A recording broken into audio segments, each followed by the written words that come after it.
Open quote? The door burst open. My husband stood there in his military uniform, dust from Afghanistan still clinging to his boots.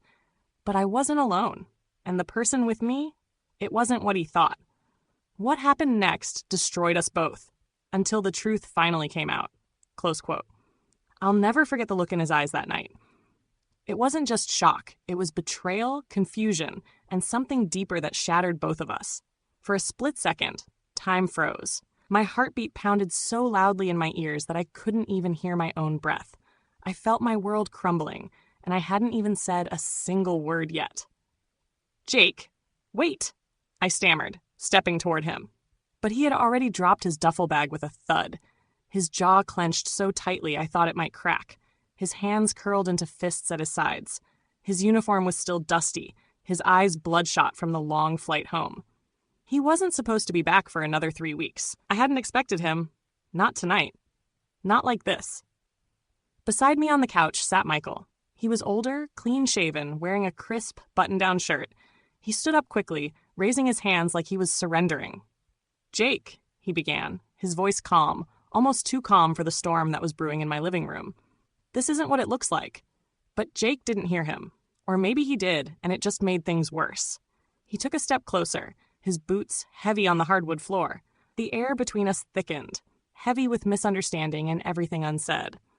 I could see the headlines in my mind already. Soldier comes home to find his wife with another man. Except it wasn't true. Not like that. Michael wasn't my lover. He wasn't even someone I thought about that way. He was my therapist. The Army had encouraged spouses of deployed soldiers to attend counseling sessions, especially for those struggling with loneliness, anxiety, or PTSD-related fears for their loved ones. I had started seeing Michael 6 months into Jake's deployment. I was drowning in fear, insomnia, and the crushing silence of an empty house. I couldn't talk to Jake about any of it. Every time we spoke, I just wanted to be his rock, not another burden he had to carry across an ocean. So when Jake walked in unexpectedly that night and saw me sitting with Michael, our heads leaned in close over paperwork, it looked wrong.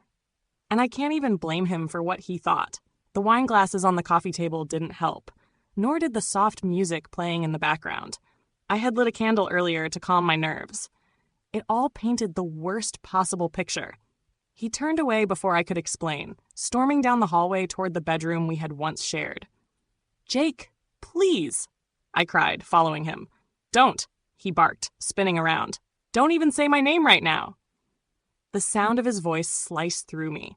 This was the man I had loved since college. The man who had held my hand through thick and thin.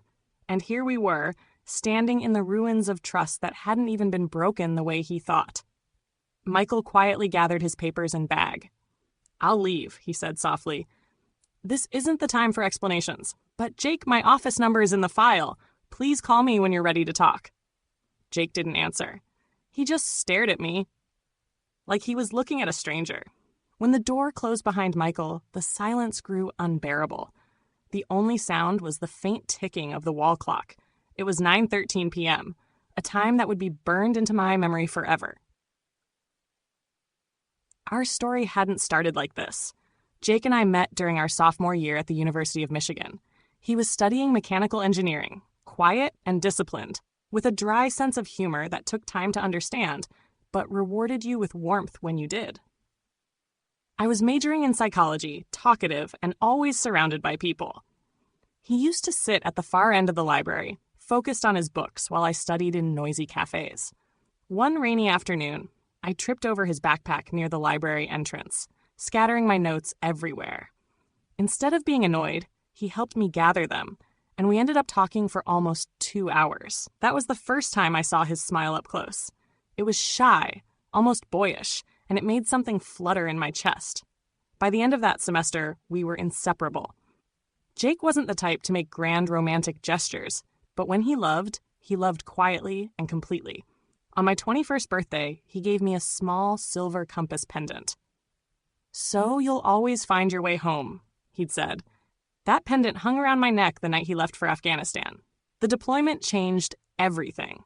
At first, we talked almost every night. Video calls, messages, shared pictures.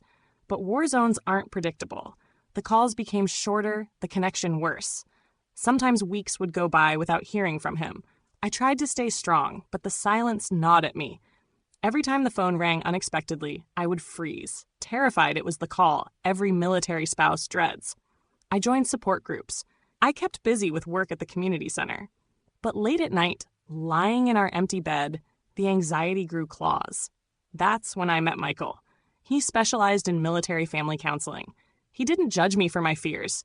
He gave me strategies to cope. For the first time in months, I felt like I could breathe again. It wasn't romantic. It was survival. But try explaining all that to a man who just got off a 14-hour flight, still carrying the weight of war on his shoulders, and walked into a scene straight out of his worst nightmare. Back in the bedroom, Jake yanked open his duffel bag, tossing clothes into the dresser with sharp, angry movements. "Jake, listen to me," I pleaded. "Who is he?" His voice was low, dangerous. "And don't lie to me, Anna. He's my therapist." He let out a bitter laugh. "Right, because therapists make house calls at 9 at night with candles and wine." "It's not like that. I was having a panic attack earlier. I didn't want to go to the clinic. He offered to stop by on his way home. The wine is mine. I wanted to calm down." He stared at me for a long time. "Do you think I'm stupid?" "No," I whispered. But I could see it. The seed of doubt had been planted. And the worst part, I couldn't erase what he'd seen. Perception can be stronger than truth. That night, we slept in the same bed, but worlds apart. His back was to me, rigid.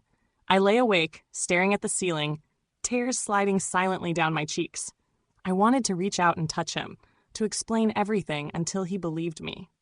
But something told me words wouldn't be enough. Trust, once cracked, doesn't heal overnight. I remembered the early days of our marriage, lazy Sunday mornings, cooking breakfast together, dancing in the kitchen to old country songs. Jake would spin me around, flour on his nose, both of us laughing like fools. We used to talk about everything. But somewhere along the way, between deployments and missed anniversaries, we had started living parallel lives.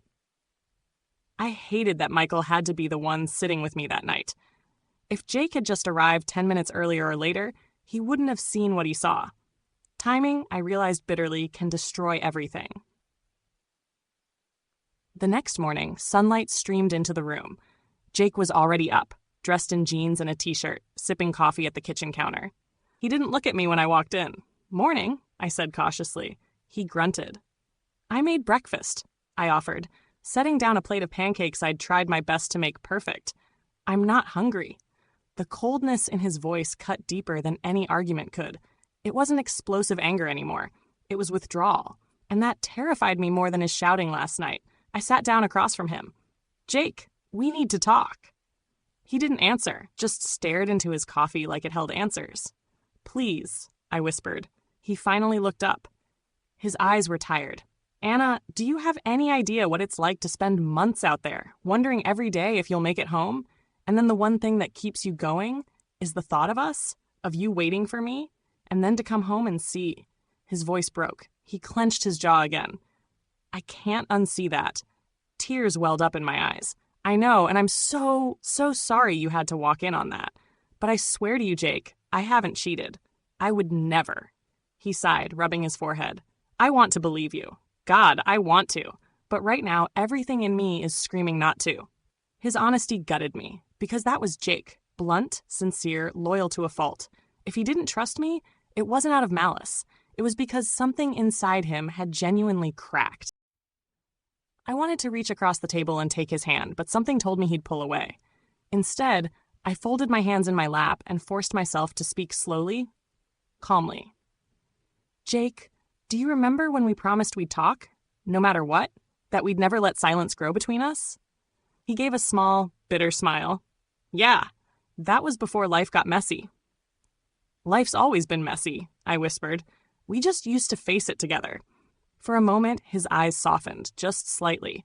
I caught a glimpse of the man I fell in love with. But then his phone buzzed, breaking the fragile thread between us. It was his commanding officer checking in, and within seconds he was back to the Jake who lived half in this house and half on a battlefield far away. He stood. "I need to check in with base. We'll talk later." But later didn't come that day. Or the next. He spent most of his time running errands, catching up with his unit, avoiding me without saying he was avoiding me. The house felt smaller with him in it, not larger like I'd imagined during those endless nights alone. 3 days passed before he finally sat down with me in the living room. No candles this time, no music, no wine. Just two people sitting on opposite sides of a couch that used to feel like home. "I talked to Michael," he said suddenly. My heart skipped. "You did?" "Yeah, I called him yesterday. I figured if you're telling the truth, he should be willing to explain." "And?" Jake exhaled slowly. "He was honest. Told me you've been seeing him for months. Said he offered home visits because of your panic attacks. Said you were having a rough night when he came over. He sounded sincere." Relief flooded through me, but it was tempered by the look on Jake's face. Guarded, still hurt. "So you believe me?" I asked softly. "I believe that maybe you didn't cheat," he said. "But believing you didn't betray me? That's harder." I frowned. "What do you mean?" He leaned forward, elbows on his knees. "Anna, you were struggling for months. You went to a therapist. You built this whole world to cope, and I didn't know any of it. You didn't tell me. That hurts more than anything else." I opened my mouth to respond, but stopped. He was right. I hadn't told him. I'd hidden my pain behind cheerful video calls, pretending everything was fine. I'd thought I was protecting him. But in reality, I'd built walls between us without realizing it. "I didn't want to burden you," I whispered. His laugh was short, almost hollow. "Anna, when I was out there, thinking I might die any day, the only thing that kept me sane was knowing that whatever happened, we were solid, that you were waiting for me, trusting me, being honest with me. You weren't a burden. You were my anchor." Tears stung my eyes. "I thought I was doing the right thing. I didn't want you to worry." He shook his head. "You can't protect someone by shutting them out." The truth of that hit me like a punch. All this time, I had seen myself as the loyal, supportive wife. I hadn't realized how my silence could feel like betrayal to someone who relied on me emotionally while living through hell. That night, I found the courage to sit beside him on the couch and hold his hand. He didn't pull away. For the first time since he'd walked through that door, we sat in silence that didn't feel like a battlefield. "Jake?" I whispered. "Can we fix this?" He stared at our intertwined fingers. "I don't know. I want to. But trust doesn't just snap back." "I know," I said. "I'm willing to work on it. Every day if I have to." He gave the faintest nod. It wasn't forgiveness, but it wasn't final either. It was something in between, fragile hope. Over the next few weeks, things were complicated. Some days, Jake would joke like nothing had happened. Other days, I'd catch him watching me when he thought I wasn't looking, suspicion still lingering in his eyes. Intimacy returned slowly, like testing the temperature of water before diving in. We started going to couples counseling, with Michael, ironically. Jake agreed, on the condition that everything was transparent.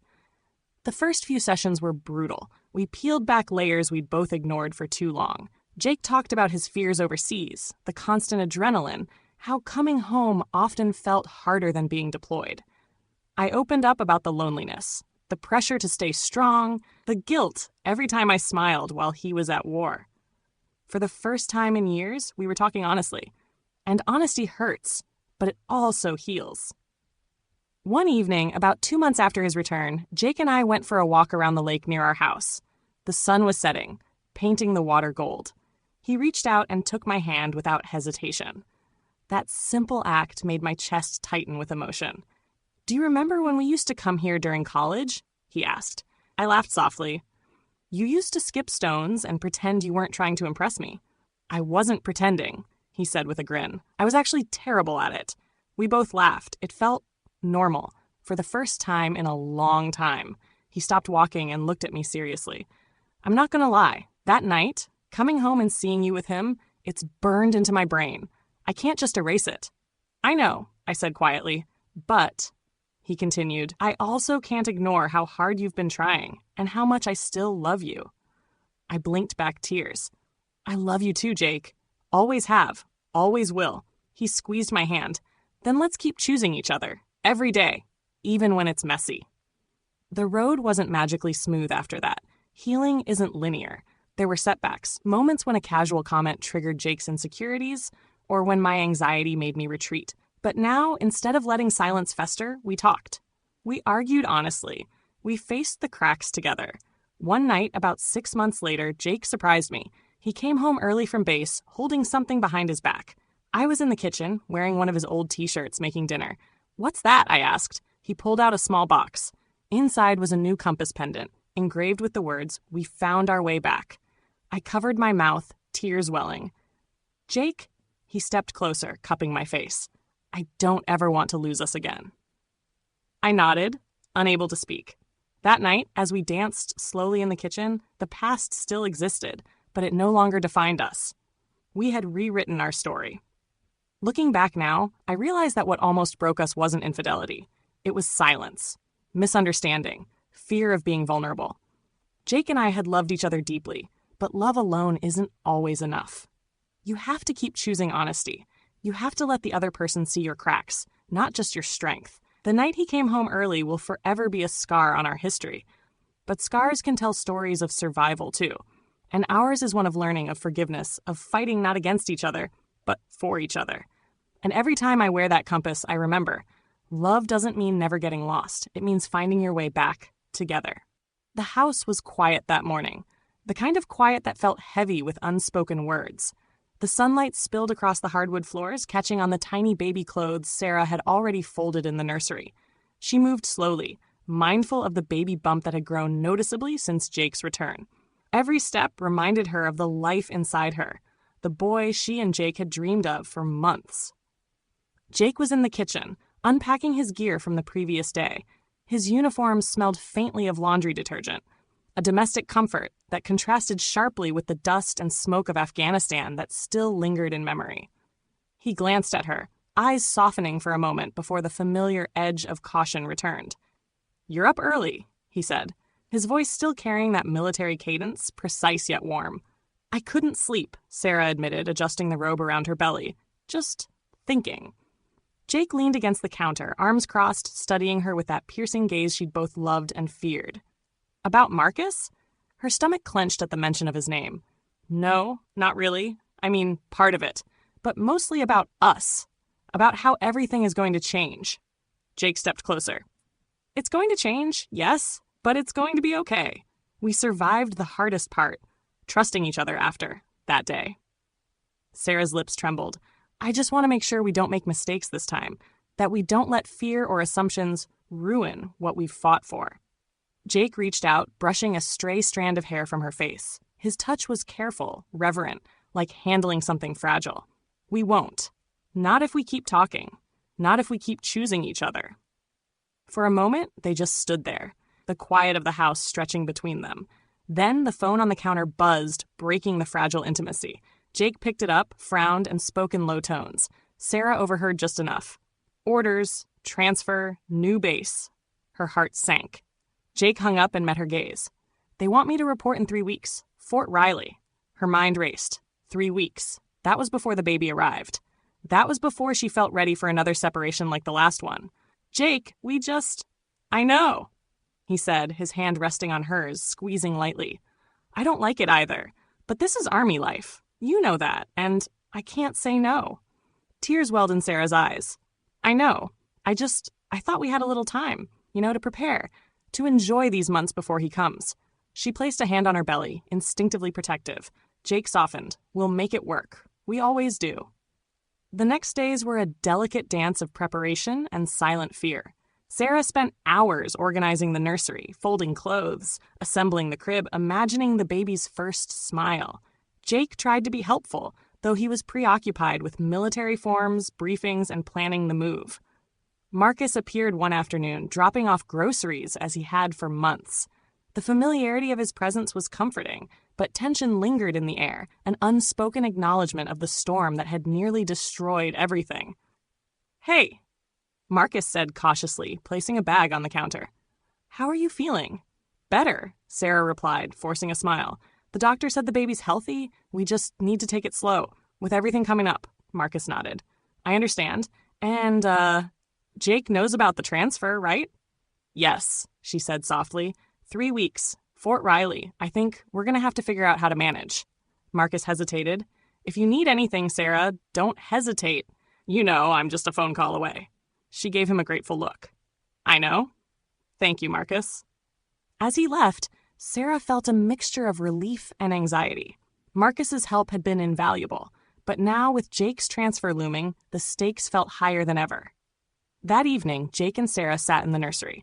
The soft glow of a lamp illuminated the room, casting shadows over the carefully painted clouds and stars.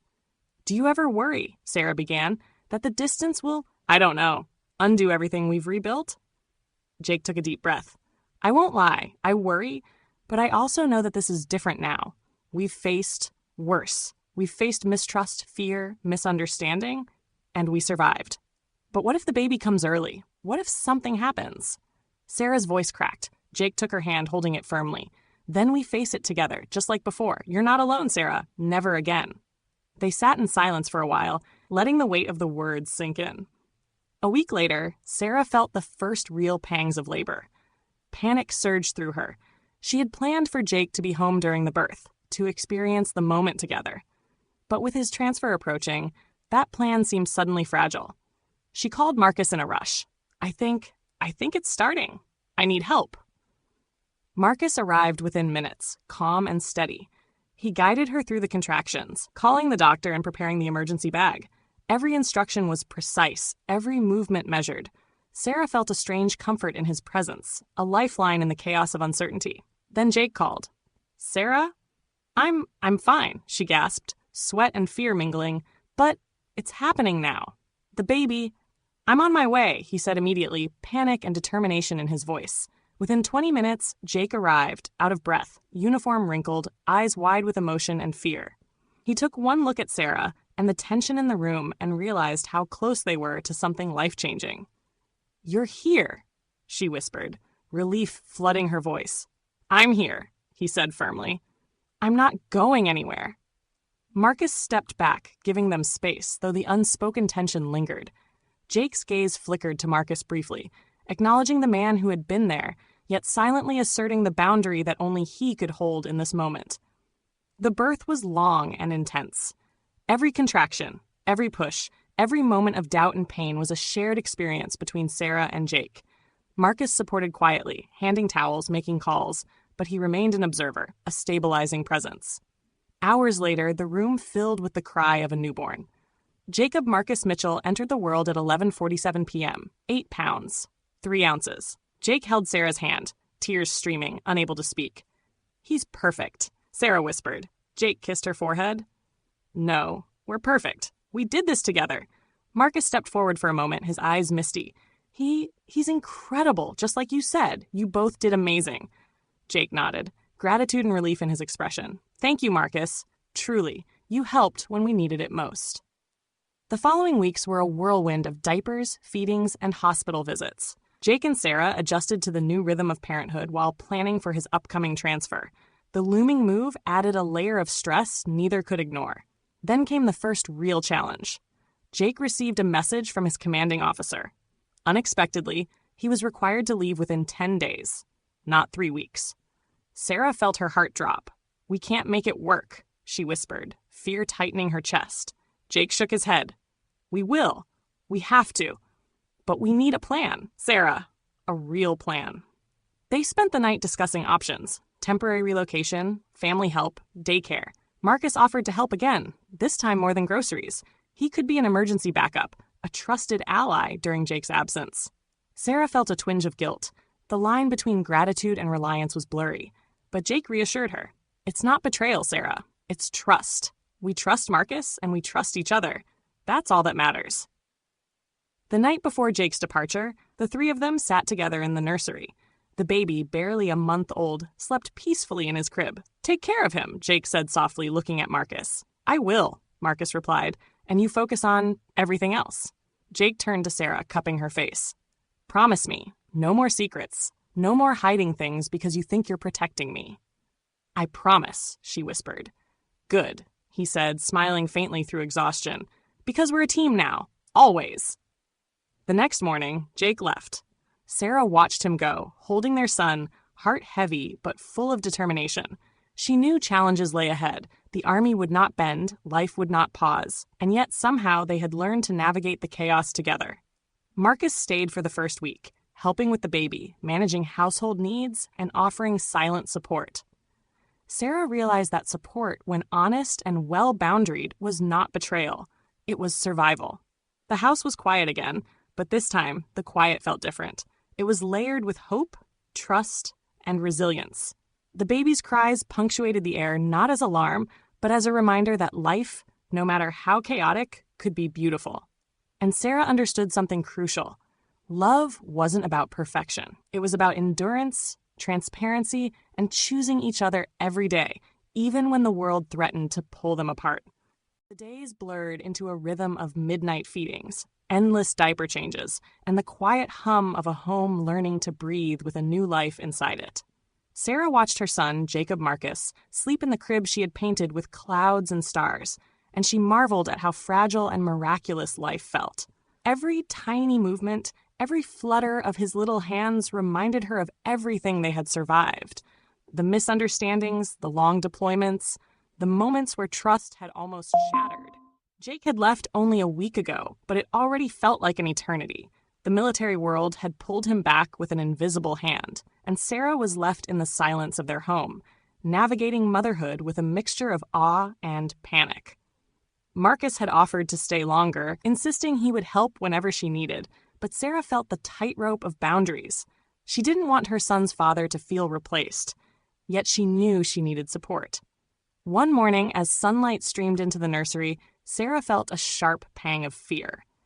Jacob Marcus wasn't feeding as easily as usual.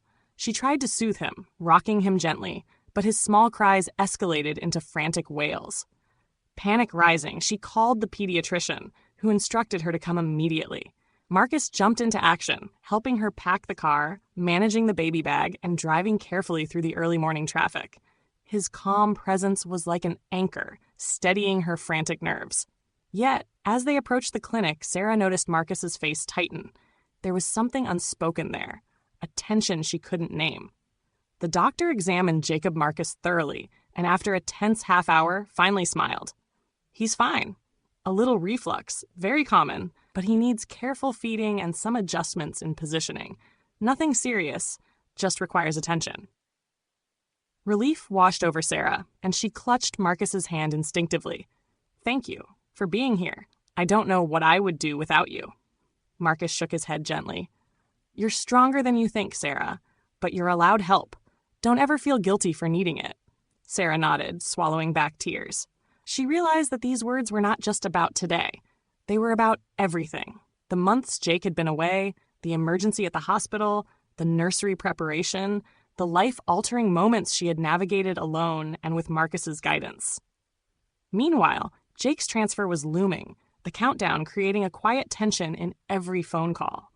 They spoke daily, sharing video updates, pictures of Jacob Marcus, and long messages detailing milestones and fears. Despite the distance, Sarah felt connected, but the anxiety of separation pressed against her like a shadow.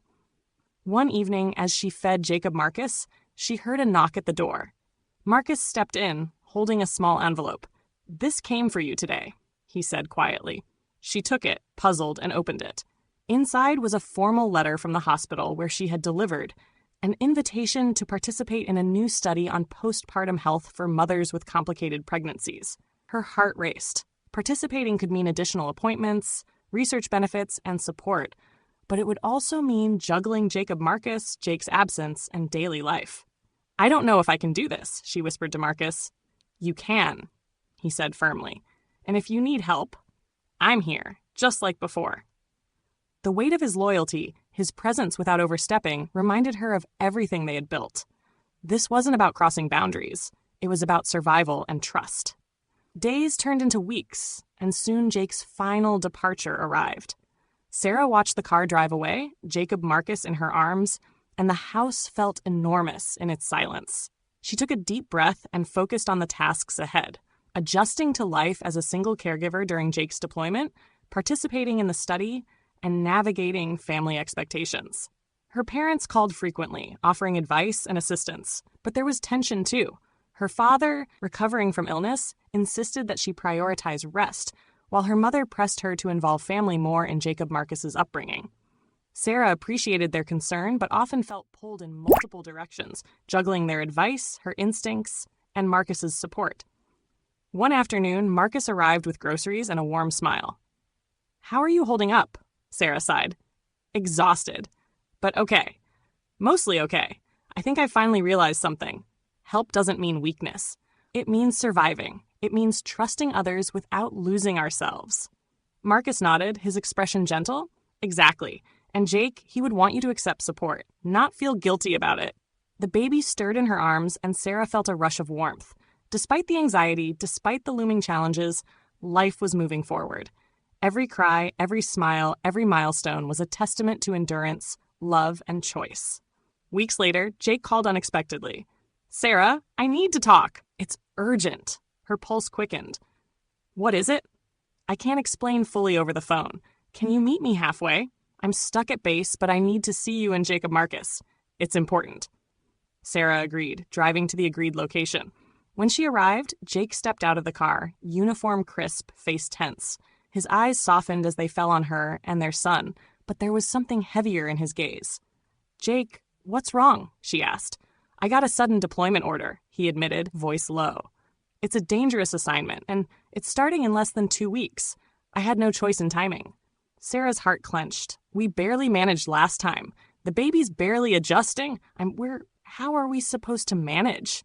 Jake took a deep breath. "We'll figure it out. But I need to ask you something. About Marcus." Her stomach tightened. "What about him? I need to know. He's still helping, right? You still trust him?" Sarah met his eyes. "Jake, yes, he's been a lifeline, not a replacement. He knows his boundaries. He knows you're the father. He knows he's a friend, nothing more." Jake exhaled slowly. "Good. After everything, I need to be sure. No miscommunication this time. No surprises. We can't risk what we almost lost before." Sarah stepped closer, hand on his chest. "Jake, I swear, I've learned my lesson. Secrets only hurt. Trust is everything now. Marcus is family, but you're my world, our baby, our life, it's yours. Always." Jake nodded, placing a hand on her belly. "I believe you. And I'm going to do everything I can to make sure you're safe while I'm gone. We'll have a plan. Emergency contacts, support network, daily updates. Nothing will be left to chance." The relief that washed over Sarah was profound. For the first time, she truly felt that the storm had passed. Though life would never be without challenges, they were prepared to face them together. The next few weeks were a flurry of preparation. Marcus helped set up schedules for feedings, check-ins with doctors, and even household chores. Sarah realized that the chaos of life could be navigated if people acted with honesty, trust, and clear boundaries.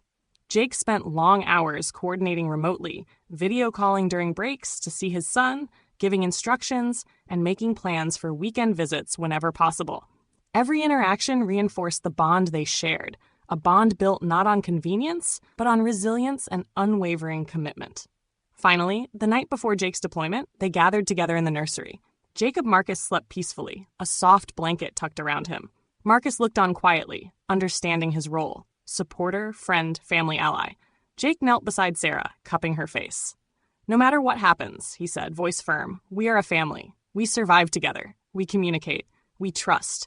No more secrets. Not ever again." Sarah smiled, tears in her eyes. "No more secrets. Not ever." Jake leaned down, kissing her forehead, then held her close. They stayed like that for hours, cherishing the moments before the inevitable separation. Months passed. Sarah grew stronger, mastering the art of single-handedly managing a newborn, the household, and her own mental health. Marcus remained a steady presence, a guide, a helper, a friend. The bond between all three evolved into something rare, a support system rooted in respect, boundaries, and shared history. Jake returned briefly for holidays, each reunion bittersweet, a reminder of the sacrifices and endurance that defined military family life. Every separation tested them, yet every return reaffirmed their love.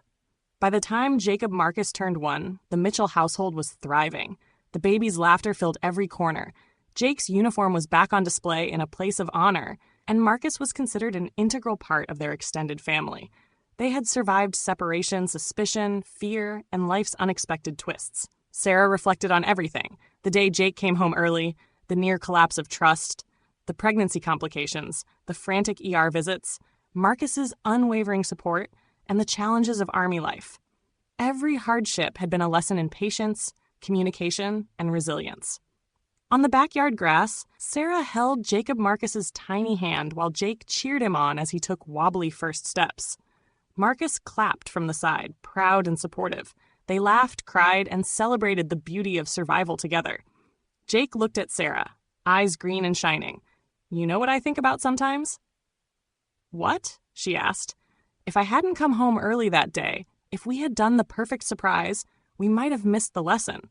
Trust isn't about perfect circumstances. It's about choosing each other even when things are hard, messy, and uncertain." Sarah nodded, feeling the truth in his words. "I could have lost you that day too, by hiding, by not trusting enough. But we survived. We chose each other." Jake cupped her face. "Always. We choose each other." And with Jacob Marcus taking his first confident steps, laughter echoing in the crisp backyard air, they knew it was more than survival. It was growth, love, and unwavering faith in family. Imperfect, chaotic, yet beautiful. The worst day had almost broken them, but it became the day they learned the strength of their love, the power of trust, and the beauty of resilience. And that, Sarah knew, was worth everything.